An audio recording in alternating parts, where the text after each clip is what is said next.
Hello everyone. आज हम लोग बात कर रहे हैं बायोटेक्नोलॉजी स्टूडेंट के लिए एक अच्छी opportunity that is DBT JRF. तो हर स्टूडेंट को कंफ्यूजन है अगर उनके एडवर्टाइजमेंट को लेकर, तो हम लोग डिटेल बात कर रहे हैं आज कि कौन स्टूडेंट एलिजिबल है, क्या एलिजिबिलिटी क्राइटेरिया है, एज लिमिट क्या है and all the things. Okay, तो हम स्टार्ट करते हैं अबाउट द डिटेल जो कि एडवर्टाइजमेंट डीबीटी ने रिलीज कर दिया है। ओके,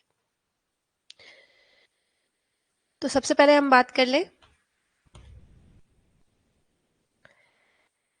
एक एग्जामिनेशन जिसको डीबीटी जेआरएफ के नाम से भी जाना जाता है और इसी का नाम है biotechnology eligibility test that is BET 2025। इसका एडवर्टाइजमेंट रिलीज हो चुका है और जो भी कैंडिडेट एलिजिबल है इस फॉर्म को फिल करने के लिए वो लोग देख सकते हैं।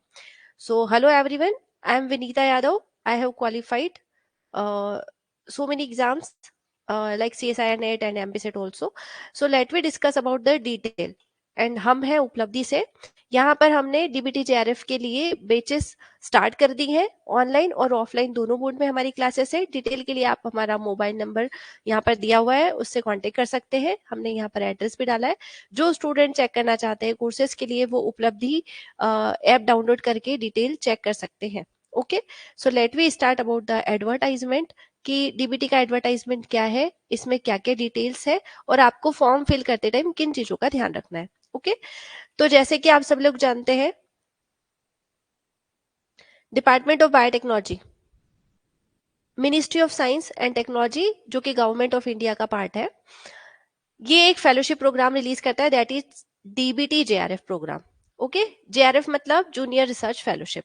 इसमें कौन स्टूडेंट एलिजिबल है उसकी बात करते हैं हम। तो इस ये जो एग्जाम है जेआरएफ पोस्ट के लिए या डीबीटी जेआरएफ का जो प्रोग्राम है उसके लिए आपको एक एग्जाम देनी पड़ेगी। एग्जाम का नाम है बीईटी 2025 के लिए ये एडवर्टाइजमेंट रिलीज हुआ है। बीईटी का फुल फॉर्म है आपका बायोटेक्नोलॉजी एलिजिबिलिटी टेस्ट। ओके, तो ये एग्जाम कौन कंडक्ट करवाता है और इसका क्या तरीका होता है, इस पर आज हम लोग देख रहे हैं डिटेल। ओके, तो डीबीटी की मैं बात करूं, इसका फुल फॉर्म है department of biotechnology, as you know that, है ना। ये कि गवर्नमेंट ऑफ इंडिया का पार्ट है। ये एक nodal agency that is regional centre for biotechnology RCB Faridabad एक एग्जाम कंडक्ट करवाता है दैट इज योर बीईटी। तो 25 के लिए एग्जाम पैटर्न आ चुका है, इसके एप्लीकेशन फॉर्म भी इनवाइट हो चुके हैं। तो ये कौन कैंडिडेट एलिजिबल है, तो इंडियन सिटीजन एलिजिबल है इसके लिए। अगर आप ये एग्जाम क्वालिफाई करते हो तो आपको अवार्ड होता है DBT junior research fellowship that is DBT JRF for the purpose of research. आप बायोटेक्नोलॉजी के एडवांस एरिया में रिसर्च कर सकते हो अक्रॉस द कंट्री में कहीं पर भी, ठीक है। तो आपने उसके लिए देना पड़ेगा आपको बीईटी 2025। ओके, तो आपका जो भी परफॉर्मेंस होगा बीईटी में उसके हिसाब से आपको शॉर्टलिस्ट किया जाएगा under the category first and category second. In categories के थ्रू आपको जेआरएफ प्रोग्राम का बेनिफिट मिल सकता है। गवर्नमेंट ऑफ इंडिया का जो भी रिजर्वेशन पॉलिसी है वो भी यहाँ अप्लाई होता है कैंडिडेट को शॉर्टलिस्ट करने के लिए। ठीक है, ये बेसिक डिटेल्स है जो मैंने यहाँ पर बता दी है। आगे हम लोग देखते हैं कि कैटेगरी 1 और कैटेगरी 2 का यहाँ मतलब क्या है। ठीक है, तो जो कैंडिडेट शॉर्टलिस्ट होंगे under the category 1 and under the category 2, तो उनको क्या बेनिफिट है। तो जो कैटेगरी 1 वाले होते हैं ना उनको मिलता है एक्चुअली फेलोशिप। जेआरएफ जो हम बोल रहे हैं ना कि फेलोशिप मिलता है, तो वो मिलेगा कैटेगरी 1 वालों को। तो category 1 will be eligible to avail fellowship. कब मिलता है फेलोशिप, जब आप ये एग्जाम क्वालिफाई करें, कैटेगरी 1 में आए और अगर आप कहीं से भी पीएचडी इनरोल करते हो all over the India, across the India, तो आपको ये फेलोशिप का बेनिफिट मिलता है। ओके, कितनी फेलोशिप होगी हम आगे डिस्क्राइब करेंगे इसको। अभी हम समझे कि कैंडिडेट अगर सेकेंड कैटेगरी में सिलेक्ट होता है, कैटेगरी 2, तो वो अपॉइंट हो सकता है as a DBT sponsor project में और इसके थ्रू आपको फेलोशिप मिलेगी which is equivalent to NET and GATE. NET और गेट क्वालिफाइड स्टूडेंट को जितनी फेलोशिप मिलती है उतनी ही मिलती है डीबीटी स्पॉन्सर प्रोजेक्ट। इसके अलावा डीएसटी गाइडलाइंस के हिसाब से आपको जो भी बेसिक क्वालिफिकेशन, बेसिक स्पॉन्सरशिप मिलती है वो अमाउंट यहाँ पर डीएसटी गाइडलाइंस में दिया हुआ है। इसके अलावा अगर आप पीएचडी प्रोग्राम ज्वाइन करते हो, कोई भी सब्जेक्ट सिलेक्शन तो इसमें इंस्टीट्यूशनल सिलेक्शन होगा, डीबीटी बेस्ड इंस्टीट्यूशनल सिलेक्शन होगा, उस प्रोसेस के थ्रू आप पीएचडी प्रोग्राम में जा सकते हो। ओके, इसके अलावा जब सेकेंड कैटेगरी में जो स्टूडेंट सिलेक्ट है, उनमें जो इन्वेस्टिगेटर्स होते हैं, जो स्पॉन्सर्स प्रोजेक्ट के इन्वेस्टिगेटर्स होते हैं, वो सिलेक्ट कर सकते हैं एज अ जेआरएफ आपको, और जो भी कैंडिडेट सेकेंड कैटेगरी में आया है, लेकिन वो बाउंड नहीं है, उसके लिए कोई भी बाइंडिंग नहीं है, इसके लिए कोई भी फोर्सफुली नहीं बोल सकते, लेकिन प्रिंसिपल इन्वेस्टिगेटर्स इजीली ले सकते हैं आपको कैटेगरी 2 के लिए। ठीक है, दूसरा, कैटेगरी 2 में जो सिलेक्ट होते हैं स्टूडेंट, वो उनको जो फेलोशिप मिलेगी वो डीबीटी जेआरएफ प्रोग्राम के थ्रू नहीं मिलेगी। ठीक है, इनको they will not entitle candidate to avail any fellowship. Category 2 के स्टूडेंट को डीबीटी जेआरएफ प्रोग्राम के थ्रू कोई फेलोशिप नहीं मिलती, तो अगर आपको फेलोशिप चाहिए तो आपको कैटेगरी 1 में आना पड़ेगा। ओब्वियसली कैटेगरी 1 और कैटेगरी 2 का डिफरेंस जो है वो कट ऑफ के बेसिस पे होता है, तो कैटेगरी 1 का कट ऑफ ओब्वियसली ज्यादा जाता है, कैटेगरी 2 का कट ऑफ कम होता है। अब हम देख ले कि कौन कैंडिडेट एलिजिबल है इस फॉर्म को फिल करने के लिए। तो एकेडमिक क्वालिफिकेशन की अगर मैं बात करूं, तो जिन स्टूडेंट ने बैचलर कर रखा है, बैचलर बीटेक या एमबीबीएस के जो स्टूडेंट है वो फॉर्म फिल कर सकते हैं। मास्टर्स की मैं अगर बात करूं तो MSc, MTech, MSc in veterinary science, M pharma और इंटीग्रेटेड एमएससी एमटेक करने वाले स्टूडेंट भी एलिजिबल है, अगर वो कोई भी डिसिप्लिन ऑफ बायोटेक्नोलॉजी से है या लाइफ साइंसेस से है या other allied areas of biology के कैंडिडेट है, वो डेफिनेटली अप्लाई कर सकते हैं। ऐसे कैंडिडेट जिन्होंने एमएससी, एमटेक या MS master in veterinary sciences, master in sciences agriculture में भी कर रखा है और डीबीटी सपोर्टेड प्रोग्राम से कर रखा है, तो वो कैंडिडेट भी एलिजिबल है फॉर्म को फिल करने के लिए। ओके, ऐसे कैंडिडेट जो फाइनल सेमेस्टर में अपीयर हो रहे हैं या जिनका रिजल्ट अवेटिंग कैटेगरी है, मतलब जिनका रिजल्ट नहीं आया, फाइनल सेमेस्टर में है, तो ये फाइनल सेमेस्टर एग्जामिनेशन वाले जो एग्जामिनेशन दे चुके हैं और रिजल्ट का वेट कर रहे हैं, ऐसे कैंडिडेट भी एलिजिबल है इस फॉर्म को फिल करने के लिए। मार्क्स की बात करें तो मिनिमम 60% होना चाहिए जनरल, ईडब्ल्यूएस और ओबीसी कैटेगरी के स्टूडेंट के लिए, और 55% होना चाहिए एसटी, एससी और डिफरेंटली एबल्ड कैंडिडेट्स के लिए।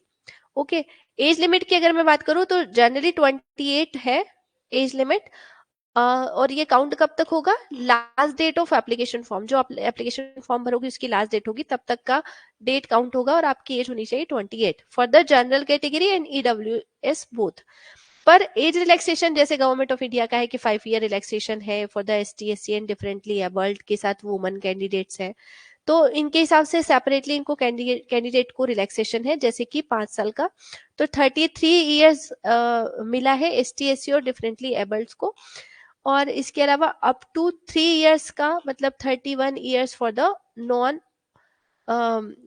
नॉन क्रीमिलियर ओबीसी कैंडिडेट को ये सपोर्ट मिला है। ठीक है, तो ये एज रिलैक्सेशन हो गया for the women candidate, for the OBC, ST, SC. Okay, अब हम बात कर रहे हैं कि इसका फेलोशिप का पैटर्न क्या होता है और ये अवार्ड कैसे होगा और कितने टाइम के लिए आपको फेलोशिप मिलेगी। तो जैसे कि अभी हमने देखा कि कैटेगरी 1 के जो कैंडिडेट है ना, उनको फेलोशिप मिल रहा है, तो कैटेगरी 1 में जो कैंडिडेट शॉर्टलिस्ट होते हैं वो अपनी फेलोशिप एक्टिवेट करवा सकते हैं आफ्टर सिलेक्शन। जैसे ही शॉर्टलिस्ट होते हैं वो फेलोशिप एक्टिवेशन करवा सकते हैं, और कब करवा सकते हैं, जब वो पीएचडी ज्वाइन कर ले। ठीक है, और पीएचडी के साथ, पीएचडी प्रोग्राम में ज्वाइन करने के साथ उसका सब्सिक्वेंट रजिस्ट्रेशन होना चाहिए पीएचडी में, और वो भी एक रिकॉग्नाइज्ड यूनिवर्सिटी या इंस्टीट्यूशन से होना चाहिए। जैसे ही आप फेलोशिप एक्टिवेट करवाते हो, या कब तक फेलोशिप एक्टिवेट करवा सकते हो, तो जैसे आपका सिलेक्शन हुआ है, जब से 2 साल के अंदर आपको पीएचडी ज्वाइन करना होता है या कहीं रजिस्टर करना होता है। जैसे ही आपका पीएचडी रजिस्टर होता है, आपको एक अवार्ड लेटर इशू होगा, ठीक है, फ्रॉम द डीबीटी। ये आपको अवार्ड लेटर प्रोवाइड करते हैं, और अवार्ड लेटर के बाद आप फेलोशिप अवेल कर सकते हो। ठीक है, तो रजिस्ट्रेशन जैसे ही कैंडिडेट करते हैं, इनको registration for PhD candidate responsibility and DBT RCB has no role responsibility in this matter. PhD candidate की पीएचडी का रजिस्ट्रेशन की रिस्पॉन्सिबिलिटी डीबीटी की नहीं होगी। आपको अपने लेवल पे अप्लाई करना है, जहां भी आप एलिजिबल हो वहां यूनिवर्सिटी में आप जाके बात कर सकते हो, या उनका जो भी प्रोग्राम है उसके अकॉर्डिंग आप ज्वाइन कर सकते हो। ठीक है, इसमें डीबीटी का रूल नहीं है, ज्वाइन करवाने में डीबीटी का रूल नहीं है, लेकिन हाँ अगर आपने ज्वाइन कर लिया है, आपने रजिस्ट्रेशन कर चुके हो, आप डीबीटी को लेटर भेज देते हैं ज्वाइनिंग का, तो डीबीटी वहां से अवार्ड लेटर भेज देता है आपको। ठीक है, जैसे ही आपने डॉक्यूमेंट भेजे हैं डीबीटी को, तो इसको बोलते हैं वेरिफिकेशन डॉक्यूमेंट्स। वेरिफिकेशन के बाद डीबीटी शॉर्टलिस्टेड कैंडिडेट को ही कैरी आउट करता है फॉर द प्रोसेस। ठीक है, इनएलिजिबल कैंडिडेट को अवार्ड लेटर सेपरेट नहीं होता अगर उसने अपने डॉक्यूमेंट में कुछ भी इनकरेक्ट भेज दिया है तो, या टाइम से अगर डॉक्यूमेंट रिसीव नहीं भी होते हैं तो भी आपका फेलोशिप या डीबीटी रिस्पॉन्ड नहीं करता। तो दो चीजें ध्यान रखनी है, अगर आप क्वालिफाई हो जाए तो आपको अपने डॉक्यूमेंट प्रॉपरली भेजने हैं टाइम से, जो कि टाइम टेन्योर दिया है कि 2 साल के अंदर भेजना है क्वालिफिकेशन डेट के बाद से, और आपको भेजने बिल्कुल करेक्ट डॉक्यूमेंट। अगर कुछ भी इनकरेक्ट मिलता है तो DBT is not sponsor any kind of fellowships. Okay, इसके अलावा टाइम से भेजना है। जब आपका जो रिजल्ट आया उस रिजल्ट के डिक्लेरेशन डेट के बाद से विद इन 1 ईयर आपको फॉर्म भेज देने चाहिए। ठीक है, शॉर्टलिस्ट कैंडिडेट जो सक्सेसफुली इनरोल हो चुका है पीएचडी प्रोग्राम में, उनको जेआरएफ शिप का बेनिफिट मिलता है, मतलब junior research fellow as a position मिलती है, और उसमें फेलोशिप मिलेगा आपको 37,000 पर मंथ के अकॉर्डिंग। ये फेलोशिप आपको कब तक मिलेगी? 2 साल के लिए। जैसे ही आप ज्वाइन करते हो, डेट ऑफ ज्वाइनिंग या आपका जब से फेलोशिप एक्टिवेशन होता है तब से आपको एज अ जेआरएफ कंसीडर करके फेलोशिप अमाउंट मिलता है 37,000। जैसे ये 2 इयर्स कंप्लीट होते हैं, यहाँ पर जाती है प्रोग्रेस रिपोर्ट। ओके, ये प्रोग्रेस रिपोर्ट के लिए आपको क्या करना होता है, आपने जो भी काम किया है रिसर्च बेस्ड, जो भी आपका वर्क रहा है, एक्सपेरिमेंटल डेटा है, उसका एक रिपोर्ट जाता है। उसके साथ यहाँ पर एक असेसमेंट होता है, 3 मेंबर कमिटी असेसमेंट, और इस 3 मेंबर कमिटी असेसमेंट के लिए डॉक्यूमेंट्स होते हैं। एक एक्सटर्नल होता है, और आपके डिपार्टमेंट के एचओडीज भी इन्वॉल्व होते हैं इसमें, मतलब ये प्रोसेस में। जैसे ही आपका असेसमेंट सक्सेसफुली प्रोसीड होता है तो आपको डेजिग्नेट कर दिया जाता है सीनियर रिसर्च फेलो के फॉर्म में, दैट इज एसआरएफ।